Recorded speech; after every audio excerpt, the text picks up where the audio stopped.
Alright, thanks for tuning in to Leading Forecast here in the day before Thanksgiving. So I wanted to do one and give you guys a update on the Thanksgiving forecast and a little bit to talk about in the long range. Actually, a lot to talk about tonight. So let's go on over. This is the current infrared satellite right now. You can see across the east here we are under a big high pressure dome, so we're very quiet across the eastern and kind of the central portions of the United States. We do have a little bit of a disturbance down here across the Texas area, and then a bigger disturbance up here along the northern portions of the United States into Canada. And you can see a big system out here, and then another system that's just off the coast here, and we'll talk about those just in a second. Rain going on here out across Idaho, Montana, and then again down towards Texas and even up towards the northwest, but nothing too major right now. We're pretty quiet across the United States, and will probably be that way for the next several days. Taking a look, we do have winter weather advisories up here across North Dakota and northern Minnesota. That's where they could see some snow and some wintry precip tomorrow afternoon into tomorrow night here. So we'll just have to wait and see how that storm plays out. So definitely some snow up here, which we were forecasting earlier on, or later last week, earlier into this week. Going on over, this is the forecast models, the GFS. This is as we get into Thanksgiving Day. Here's your low sitting up here. We got a cold front coming down here. Snow getting going out here across North Dakota down towards Minnesota. We have some rain, maybe a couple rumbles of thunder from maybe up towards Milwaukee, Chicago, down towards St. Louis, even towards the northeastern portion of Missouri, and then down into Springfield and places like that. Maybe even down towards Oklahoma City might see a few scattered showers tomorrow. We'll have to wait and see. And then a bigger system trying to come on board to the northwest. As we get into Friday, cold air now coming down. Very cold air coming out of the north here. In fact, we're going to drop rapidly here across the Midwest as we go into Friday. We may see noon temperatures in the 50s, and by the time we hit midnight, we may drop down into the teens, and then still some showers down towards southern Texas and now up to the northwest with that system. As we get into Saturday, high pressure building in, still cold across this portion of the nation here, trying to warm back up out here in the plains.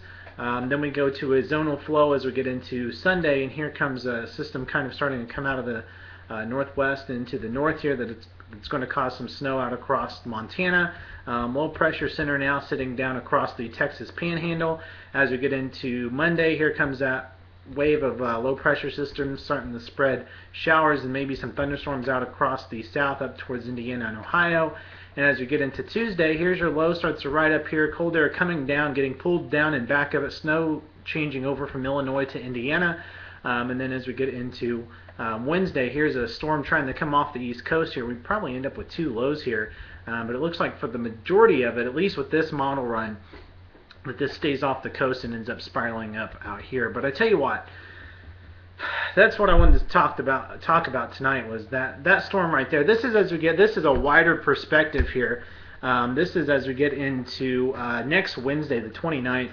And here's what I wanted to point out, some key features. Low sitting here, cold air now, anything north of this line here is freezing. And then you got a big system here, and then a big high pressure system here that we refer to as a blocking high pressure system.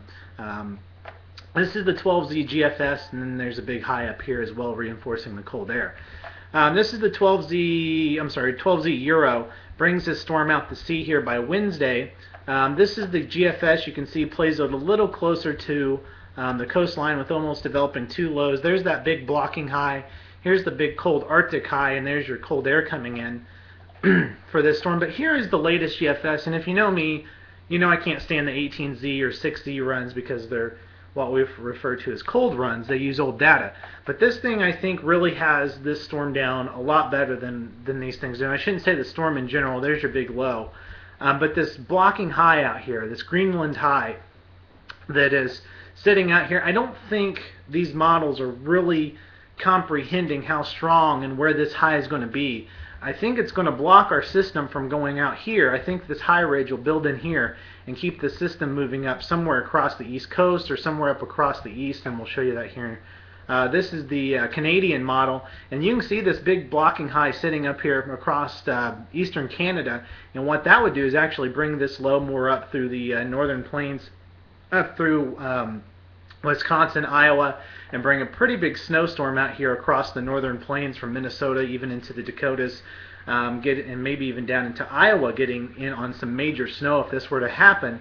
But you can see here's that big blocking high, low pressure center here, warm front, cold front, and probably wrapping moisture around the back to produce some pretty heavy snow totals.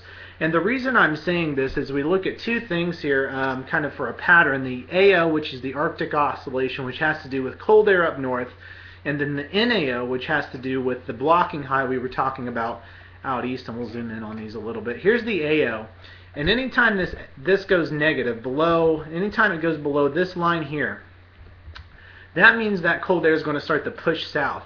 And as you can see, once we get past the Thanksgiving holiday, this thing starts to, general consensus brings it into the negative here.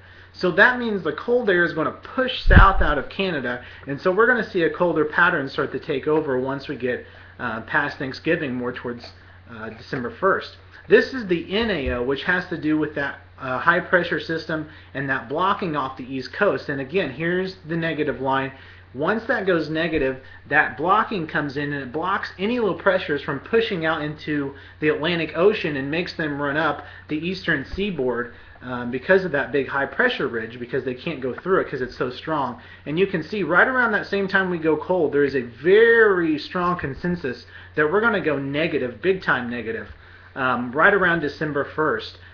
And when those two things, when you get cold air coming down and you get a big high pressure system that goes up the coast, what happens is that low pressure center, and I'll show you here if we can go back, is this low pressure center will wrap in cold air that's coming down here, will wrap it in around the back, and it'll wrap in that moisture and pull down that cold air, and it'll create big snows on the back of these low pressure systems.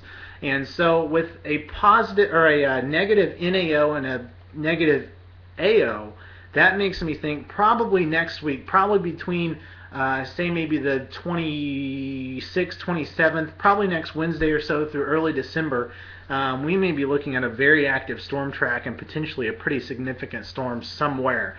Where is yet to be seen. It's going to depend a lot on that big blocking high pressure center out east, exactly how far east or how far west it goes. But I still think the U.S. gets in on a pretty significant storm next week. We'll just have to wait and see. So anyways, that's all I have for right now. Looks like a pretty good Thanksgiving across the majority of the nation tomorrow, so get out and enjoy it. And you can always follow us on our Swift page at swiftchaseteam.com. I'll put the link. Anyways, hope everybody, you and your family have a very happy Thanksgiving.